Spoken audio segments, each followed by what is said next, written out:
u vidu gužve po autobusima, velike gužve su po autobusima na 16. Karaburma, Novi Beograd, vrlo su velike pretjerane smetne i tu se najviše ima onih koji se, kako se kaže, koji se nekulturno ponašaju, uvate devojku na sred ulici ili u sred autobusu pa se ljube. To je prvo nekulturnost u našem gradu koje se ne može higijenski i nehigijenski razlozima da se ljubi žensku osobu na sred ulicima. Zato što su muškarci sutradan postaju i siledžije, zato što su prvo naše ulice grada Beograda vrlo su uske, nisu pogodne za saobraćaj.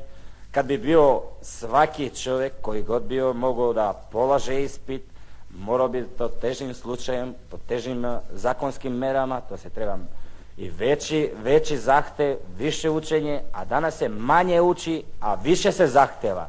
A to ne može tako. Ko manje sedi, a manje jede. Ako više je radiš, više će da jedeš. To prvo se hoće da kažem na to pitanje i na to i odgovor. Hoću samo da kažem, ko hoće da radi, treba se malo zapnuti, zato što trebamo i da radimo velike ulice. Velike su ulice, a veće gužve.